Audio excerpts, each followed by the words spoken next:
In the heart of the great land, there was a village called Etinasa. Its soil was as rich as the tales told at night, and its people were as proud as the palm trees that lined their paths. In this village lived a young girl named Oleado, a name that meant golden beauty, and at 14 years of age, she was indeed a treasure to her family. Her days were spent helping her mother with the farm and listening to the old stories told by the firelight. Life in Etinasa was as peaceful as a sleeping child, but a strange sickness began to creep in. It was a cold, grey mist that swallowed the sun and turned their vibrant crops a sickly yellow. The joy of the people turned to fear, and the once happy village became as quiet as a burial ground. Oleado's grandmother, Akudo, who was 75 and wise beyond her years, said that this sickness was a curse. When a child forgets the wisdom of their elders, she would say, the path becomes dark. Our people have forgotten the old ways. She spoke of a time when the world was full of life and the light of the great sunstone was always with them. One day, while searching for herbs in the forest, Oleado went deeper than she ever had before. She followed a path that was hidden from all, a path only known to the spirits of the forest. The vines and thorny bushes seemed to part for her, as if a great force was guiding her way. The path led her to a place of old stones, a sacred ground that time had long forgotten. From within the ruins, a soft, golden light pulsed, a light that felt like the warmth of her grandmother's embrace. It was a light of pure, untainted life. The air inside the ruins was clean, and the faint light came from a single, glowing crystal.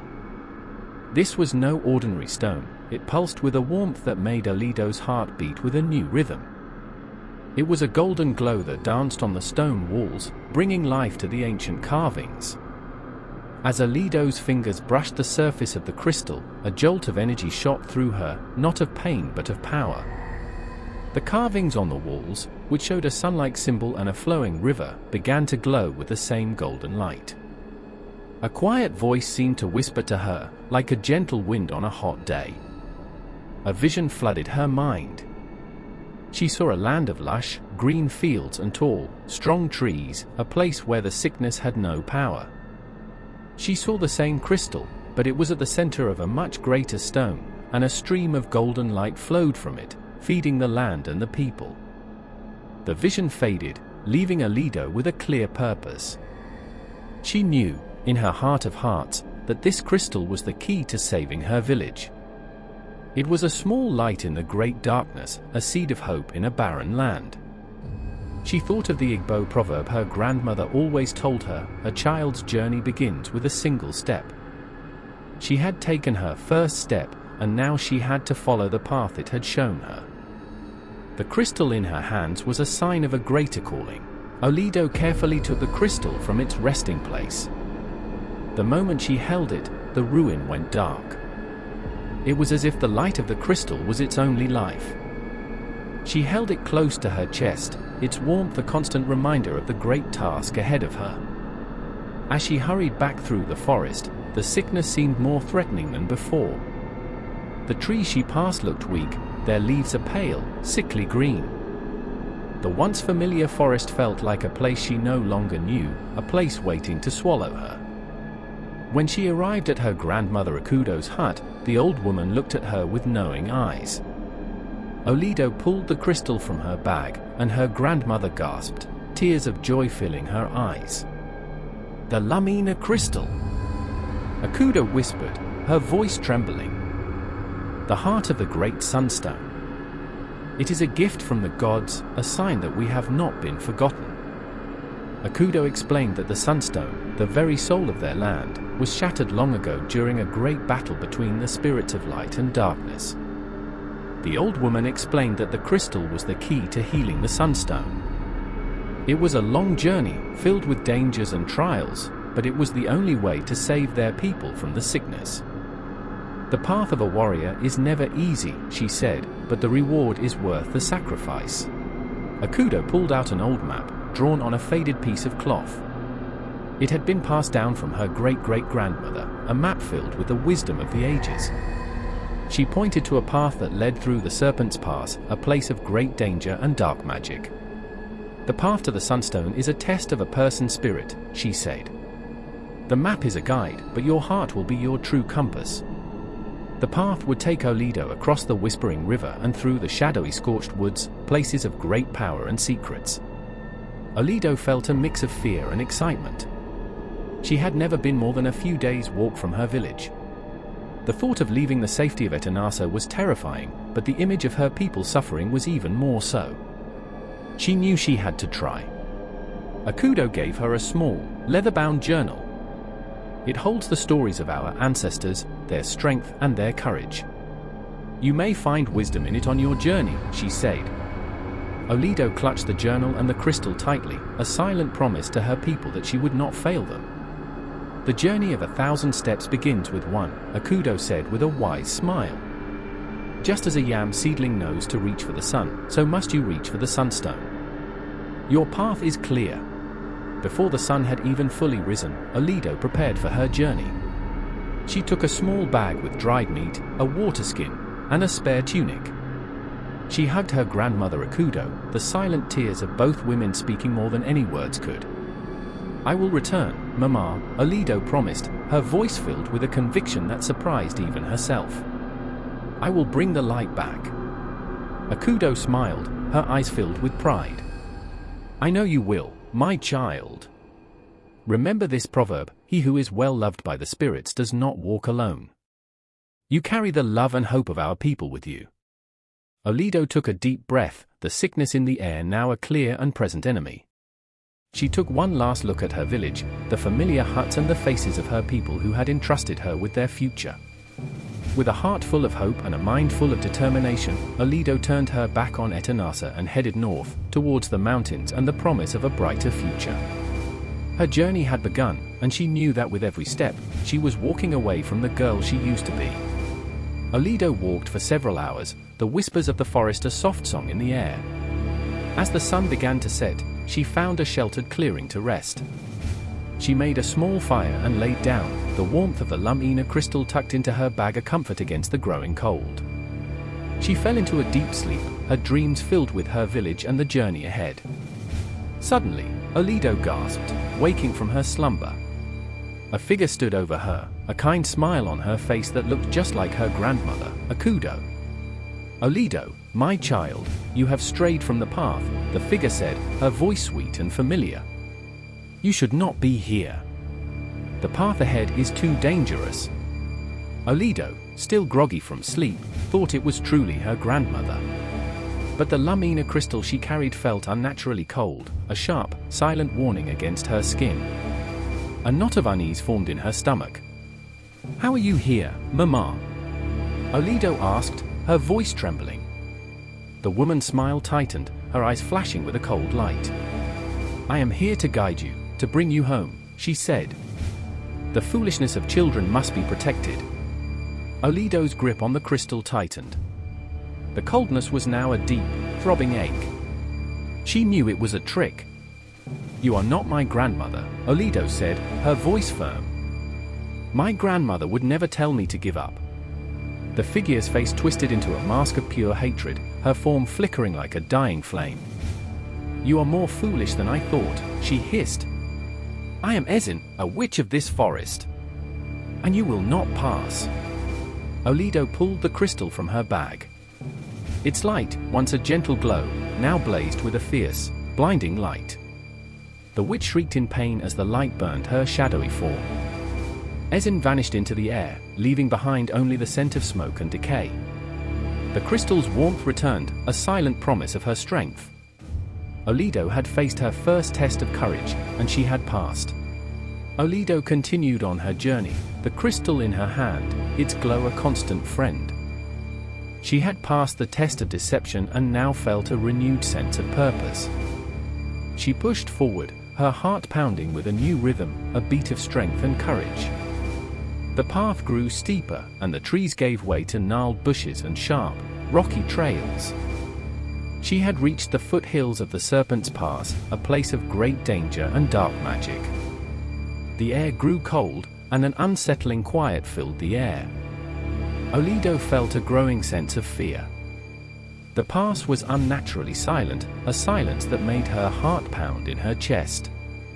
She remembered her grandmother's words, "Fear is a heavy blanket, it will keep you from seeing the path." She quickened her pace, pushing her fear aside. Suddenly, a low hiss echoed through the pass. Oleado froze, her hand going to the crystal. From behind a large boulder, a creature emerged, a serpent with skin as black as a starless night and eyes that glowed a malevolent red. The serpent was enormous, its body coiled around the boulder, its head raised high to strike. Its scales glinted in the dim light, and a foul-smelling vapor escaped its nostrils.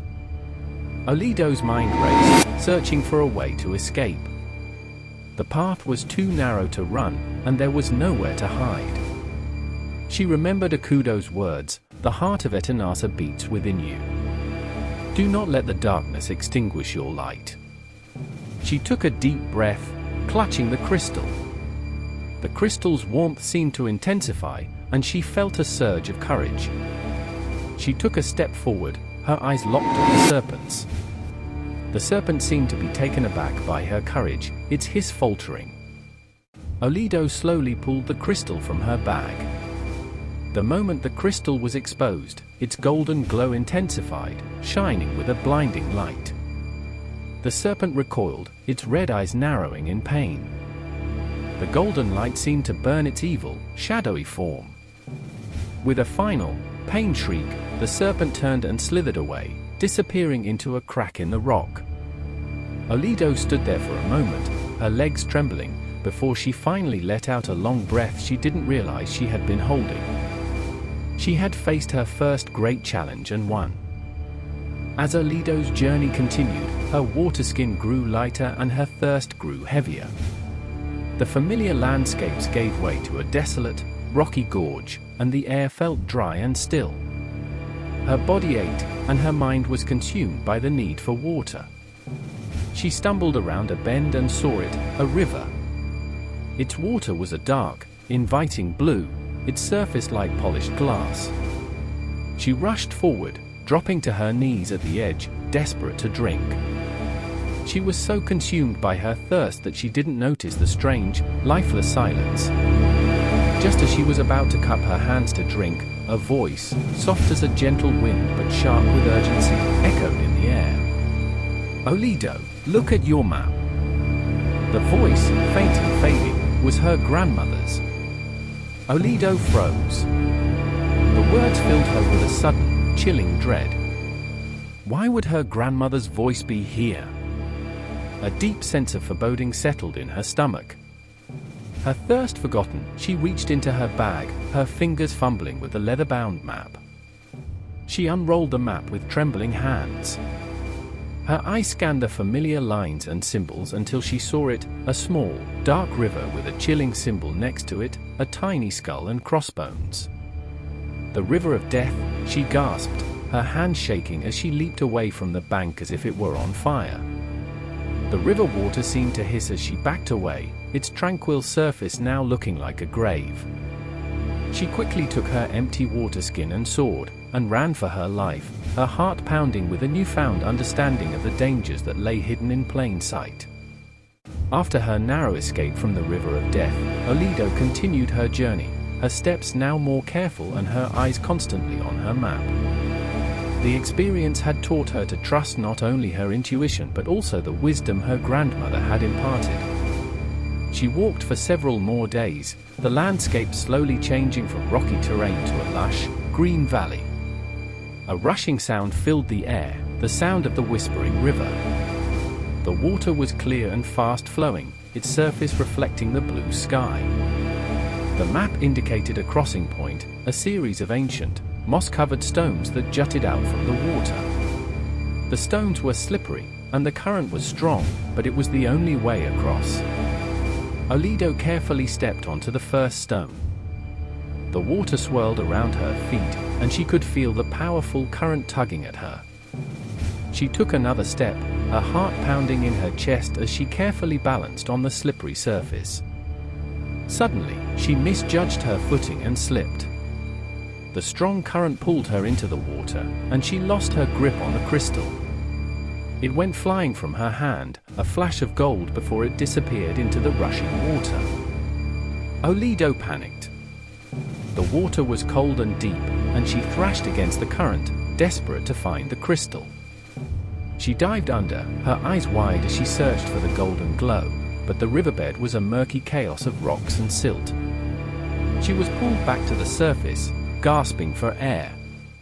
The crystal was gone, lost to the river. A wave of despair washed over her. She had come so far, faced so much, and now, the very thing she was meant to protect was lost. She pulled herself onto the riverbank, her clothes soaked and her body shaking from the cold. Tears streamed down her face, mixing with the river water. The sickness suddenly felt closer, its tendrils reaching out to claim her village. Just then, a voice, as clear and melodic as the river itself, called out to her. "You have lost something, little one." Oleado looked up and saw a figure standing on the opposite bank. It was a young woman, her hair the color of river reeds and her eyes a vibrant, watery blue. She held something in her hand, the crystal. The woman, a Dorgo, a river spirit of 40 years, smiled. "The river returns all that is meant to be found," she said. She had felt the crystal's pure energy and had guided it to the surface. As the proverb says, the river that forgets its source will dry up. This crystal has not forgotten where it came from. A Dorgo explained that the river had a memory, and it had felt the plight of Etinasa. She handed the Lumina crystal back to Oleado, and as their hands touched, Oleado felt a deep sense of gratitude and connection. A Dorgo gave Oleado a piece of advice. "The path ahead will be more difficult than the one you have left behind," she said. "The scorched woods holds no light, but it holds secrets. Do not seek the easy way out, for the easiest path is not always the best one." Oleado thanked a Dorgo, and as she watched the river spirit disappear back into the mist, she felt a newfound strength. She had faced a great loss and had been given a second chance. The crystal's glow seemed to pulse with a renewed vigor, a promise of hope. The scorched woods, as her grandmother had warned, was a place of perpetual twilight. The trees were charred and leafless, their branches twisted into grotesque shapes. A thick, sooty dust covered the ground, and the air was heavy with the smell of ash. Oleado felt the familiar cold dread creeping up on her, but this time, she was prepared. She had the crystal, the journal, and the new knowledge that she was not alone on this journey. She stepped into the darkness of the scorched woods, her head held high. The scorched woods was an eerie and silent place. No bird sang, no insects buzzed. The only sound was the crunch of Oleado's footsteps on the ash-covered ground. The lack of light made the journey difficult, and she had to rely on the faint glow of the crystal to guide her. She walked for a while, the silence of the forest pressing in on her. She came to a fork in the road, two paths leading into the deep shadows. Oleado stopped, unsure of which way to go. Just then, two little spirits, young girls who looked to be her own age, appeared in front of her. They shimmered with an ethereal light, each standing on a different path. The girl on the left, Ada, her light a dull, sickly yellow, pointed down her path with a mischievous glint in her eyes. "Follow me," she whispered, her voice like cracking embers. "My path is the quickest. It is a straight line to the sunstone. No dangers, no creatures, no pain." The girl on the right, a marker, her light a pure, golden glow, shook her head. "Do not listen to her, Oleado," she said, her voice as sweet as a songbird's. "Her path is a lie. It is a trap that leads to the heart of the sickness." Oleado felt a deep sense of confusion. She looked from one girl to the other, unable to tell which one was telling the truth. She reached into her bag and pulled out the Lumina crystal.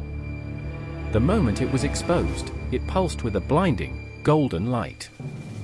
The light seemed to wash over both girls, and Ada recoiled, her light sputtering and dimming to a dark grey. A marker's golden glow, however, grew brighter, shining with a pure and unwavering light. "Your heart is your compass," Amaka said, her voice ringing with a new sense of power. "You have chosen the right path. Follow me." Oleado smiled, her heart filled with relief. She thanked Amaka and turned to follow her down the right path. As she did, Ada's form flickered and vanished into the darkness, a puff of smoke left in her wake. The Lumina crystal had shown her the truth, and with it, she had chosen the right road. With the Guardian defeated, Oleado felt a profound sense of peace. The air in the scorched wood seemed to lighten, and she found the path forward. She walked for days, the forest slowly giving way to a new landscape. The charred trees were replaced by large, smooth boulders, and the air grew colder. Just as the trees began to grow taller and greener, she saw a figure emerge from the shadows ahead. It was a man in his early 30s, a hunter, his face kind and his body strong. "Greetings, young traveler," he said, his voice warm and inviting. "My name is Ifini. It is dangerous to walk these lands alone. I know a shortcut that will get you to the Sunstone Peaks in half the time." Oleado's heart was torn. On one hand, the man seemed trustworthy, and the thought of a quicker path was tempting. On the other hand, she remembered the witch Esin and the deceitful Ada. She clutched the Lumina crystal in her pocket. It remained warm, a neutral, silent companion. She looked into Ifini's eyes, searching for any sign of a lie. His gaze was open and honest. "My grandmother told me to be careful of shortcuts," Oleado said, her voice firm. "But she also said that he who is well loved by the spirits does not walk alone." She took a leap of faith, deciding to trust her heart. "I will walk with you." Ifini smiled and led the way.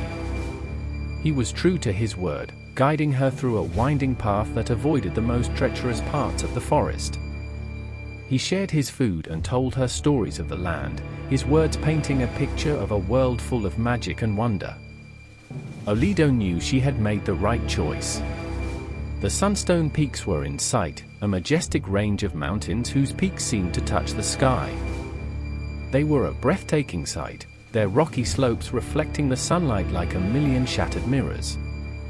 The sight gave Oleado a renewed sense of purpose. She was close.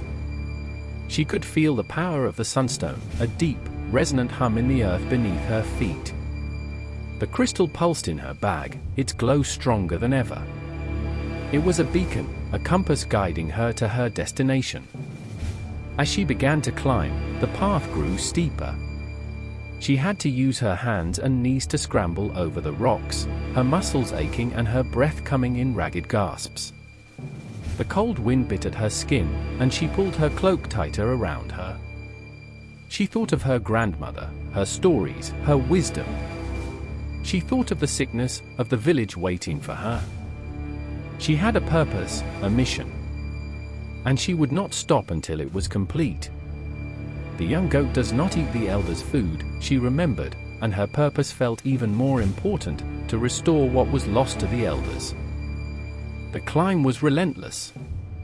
Oleado pushed through the fatigue, her eyes fixed on the highest peak. Her fingers were raw from clinging to the rough stone, and her legs felt like lead.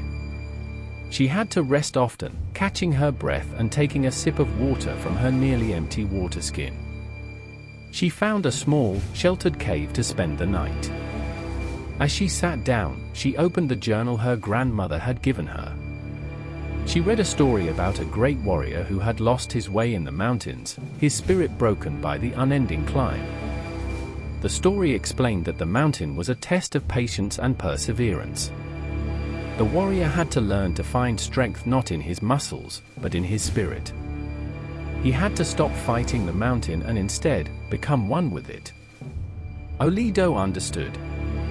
She had been fighting the mountain, but she had to learn to climb with it, not against it. She took a deep breath, letting go of her frustration and fear. She found a new rhythm, a steady pace that didn't drain her energy as much. The next day, she climbed with a renewed sense of purpose. She wasn't fighting the mountain anymore.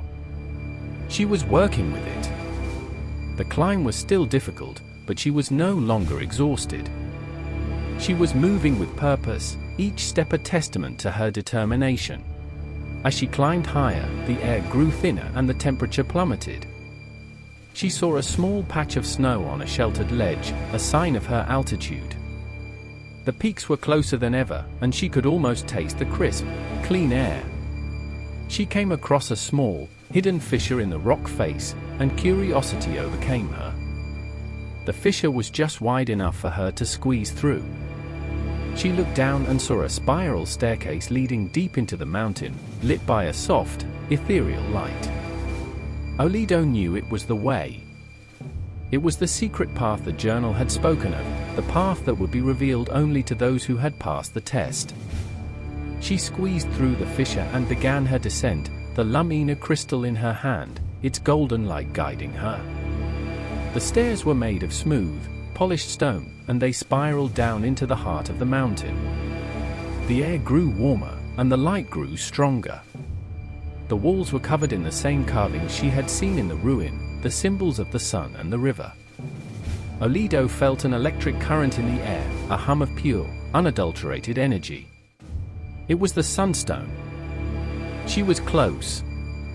She quickened her pace, her heart pounding with a mixture of excitement and fear.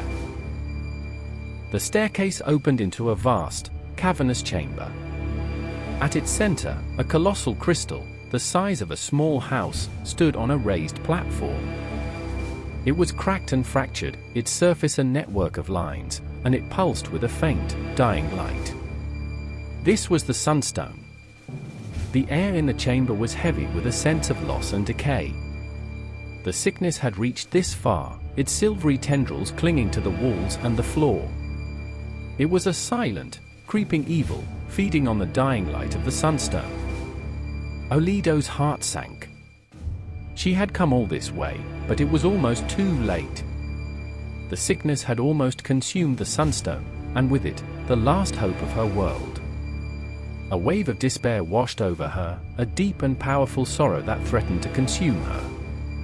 She sank to her knees, the weight of her burden pressing down on her. The lumina crystal in her hand seemed to lose its glow, its warmth fading to a faint coolness.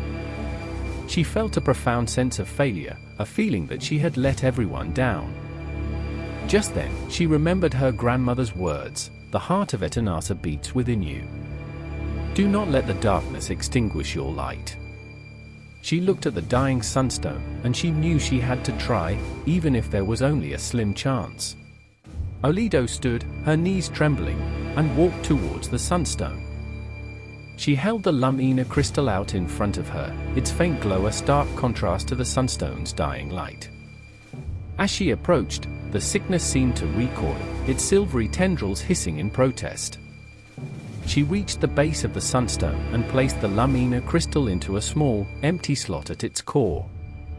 The moment the crystal was in place, the chamber was filled with a blinding, golden light. A wave of pure energy radiated from the Sunstone, pushing back against the sickness. The sickness shrieked, a high-pitched wail that rattled the stones of the cavern. It fought back, its silvery tendrils coiling around the Sunstone, trying to snuff out the light. Oleado felt the immense pressure, the weight of the two forces fighting for dominance. She closed her eyes, focusing all her energy on the lumina crystal. She poured her hope, her love for her village, her courage, and her determination into the crystal. She was no longer just Oleado, the girl from Etinasa. She was the vessel of her people's hope. The lumina crystal pulsed with her energy, its golden light growing brighter and brighter. It was a torrent of light, a raging river of hope, pushing back against the darkness of the sickness. The Sunstone began to hum, a deep, resonant chord that filled the chamber with a sense of triumph. The Sunstone's hum grew louder, its golden light shining with a blinding intensity. The sickness was in full retreat, its silvery tendrils evaporating like mist in the morning sun. The air in the chamber is now crisp and clean, filled with the fresh scent of earth and rain. Oleado watched as the cracks in the sunstone began to heal. The golden light flowed into the fractures, mending the broken pieces. The sunstone was no longer dying, it was being reborn. It was a beautiful and powerful sight, a testament to the strength of hope. The sunstone pulsed one last time, a final burst of light that shot up through a hole in the ceiling of the cavern, a beacon of light for the world to see. Oleado sank to her knees, exhausted but filled with a profound sense of accomplishment. The Lumina crystal, now a part of the sunstone, glowed brightly, its golden light radiating with immense power. The sunstone was whole again, its light a symbol of life and renewal. The journey was over, and she had succeeded. Oleado stood and walked towards the entrance of the chamber. She had done it. She had saved her village, and in doing so, she had found her true purpose. She was not just a girl from a small village anymore, she was the one who had brought the light back. Oleado began her journey back down the mountain, her heart filled with joy. The air was no longer cold and thin, it was warm and vibrant. The rock seemed to sparkle, and the path was filled with new life. Small, vibrant flowers bloomed in the cracks of the stone, and the sound of birdsong echoed in the air. She reached the scorched woods, and what she saw took her breath away. The charred, leafless trees were no longer a symbol of death and decay. They were covered in new, green leaves, their branches reaching for the sun. The ground, once covered in ash, was now a bed of soft, green moss. The guardian of the forest was nowhere to be seen, replaced by a sense of peace and tranquility.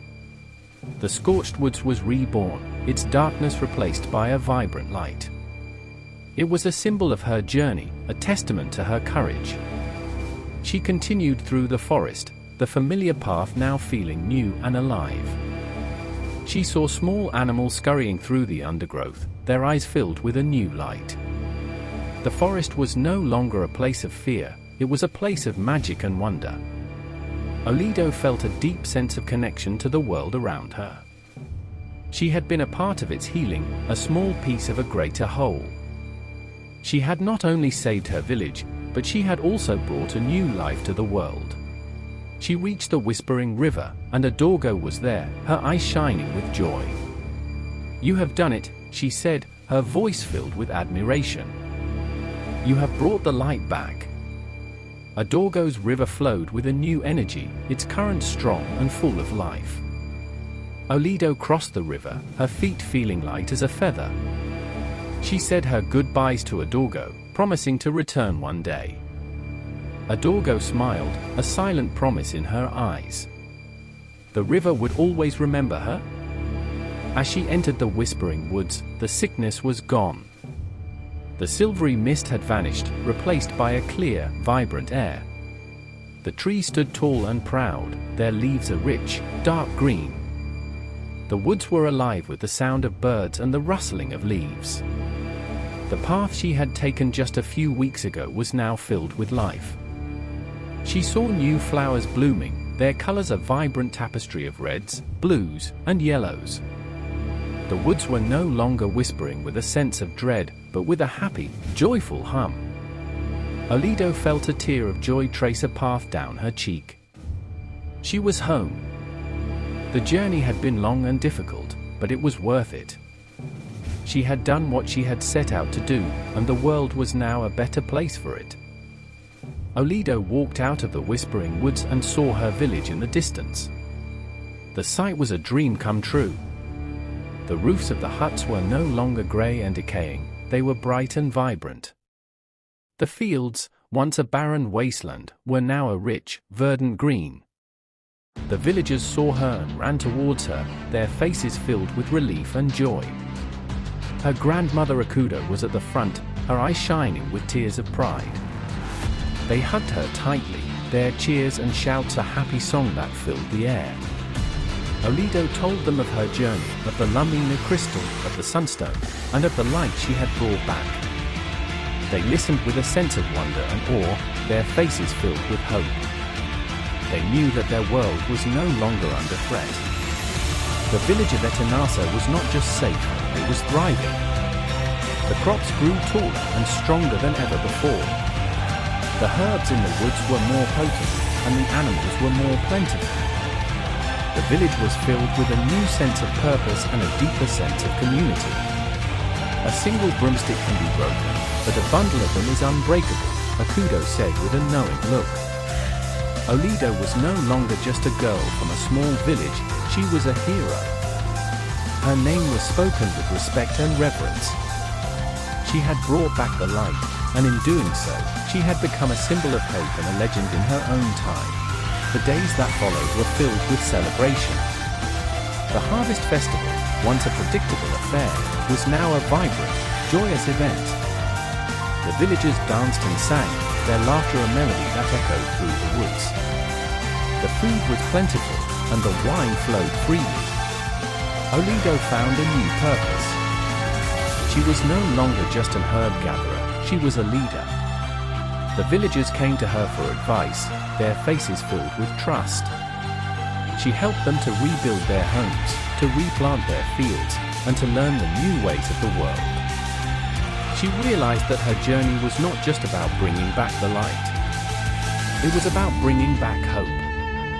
She had shown her people that they were not powerless in the face of darkness, that they had the strength to fight back and to create a better future. Her grandmother Akudo was always by her side, her eyes filled with pride. "I always knew you could do it," she would say. "The heart of Etinasa beats within you, and your light is brighter than any darkness." Oleado smiled, a deep sense of contentment in her heart. The Lumina crystal, now a part of the Sunstone, still sent its light to her. She could feel its warmth in her heart, a constant reminder of the journey she had taken and the life she had created. The Lumina crystal was a symbol of her purpose, a beacon of her strength. Years passed, and Oleado watched her village grow and thrive. The young children of Etinasa would gather at her feet, their eyes wide with wonder as she told them the story of the Lumina crystal.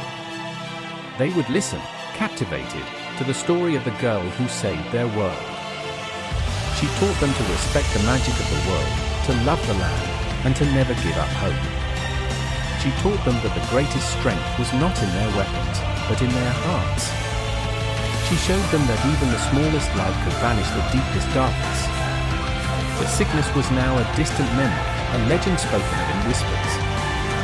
It was a reminder of a time when the world was dark and filled with fear, a time when a small village girl had to step up and become a hero. Oleado's life was full of purpose and happiness. She was surrounded by the people she loved, in a world she had helped to create. She had found her place, and she was content. She was not just a hero, she was a legend, a symbol of hope. Her journey had not only saved her village, but it had also saved her.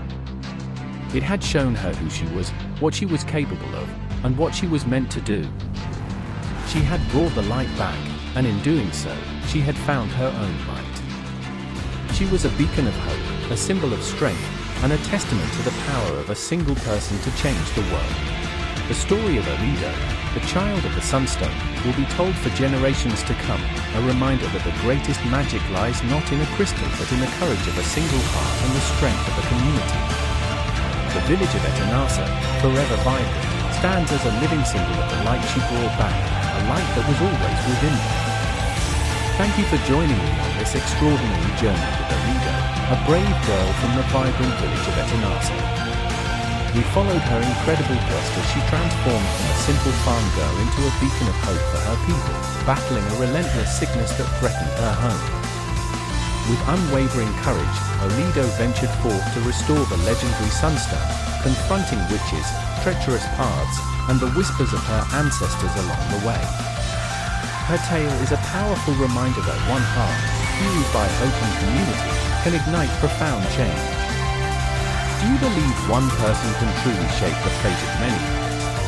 Share your thoughts below, and let's celebrate the power of resilience together. Don't forget to subscribe, like, and share this inspiring story. Thank you for being part of this adventure.